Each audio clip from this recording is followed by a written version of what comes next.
ในตอนเช้าวันที่17มิถุนายน2025นี้อยู่ที่ห้องประชุมห้องว่าการเมืองท่าพระบาทได้จัดพิธีมอบใบยั่งยืนหน่วยพักปลอดภัยเข้มแข็งหนักแน่นประจำปี2024โดยเข้าร่วมเป็นประธานของสหายสมสดแสงอภรณ์กรรมการพรรคแขวงเลขาคณะบริหารงานพรรคเมืองมีบรรดากรรมการคณะประจำพรรคเมืองกรรมการพรรคเมืองเลขาคณะพรรคข้างทานเลขาหน่วยพรรคภายในเมืองเข้าร่วม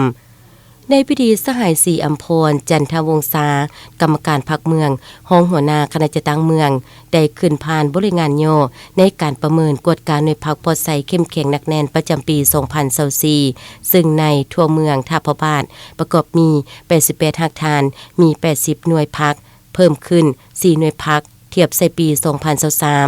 ในนั้นมีหน่วยพรรคที่ขึ้นกับคณะพรรคข้างทาน40หน่วยและหน่วยพรรคข้างทาน40หน่วยซึ่งประกอบมีคือคณะพรรคข้างทานบ้านใหญ่4หักฐานคณะพรรคข้างทานสำนักงาน4หักฐานหน่วยพรรคข้างทานบ้าน22หน่วยพรรคและหน่วยพรรคสำนักงานมี18หน่วยหักฐานมีสมาชิกพรรคทั้งหมด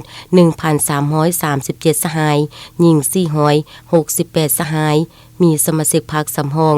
68สหายหญิง37สหายเทียบใส่ปี2023เพิ่มขึ้น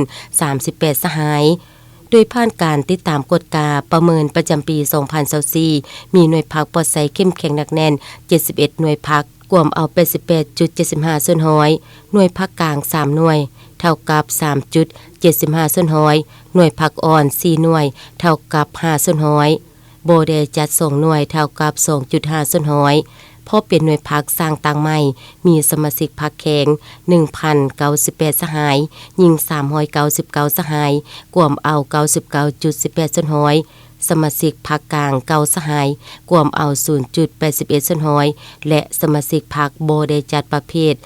230สหายหญิง69สหายย้อนเหตุผลพนักงานบำนาญหลุดพรการเคลื่อนไหวปิ้นปัวยาวนานและสมาชิกพรรคยกย้ายมาใหม่หลังจากนั้นในพิธีได้มีการมอบใบยั่งยืนให้กับหน่วยพรรคปลอดภัยเข้มแข็งหนักแน่นประจำปี2024อย่างสมเกียรติ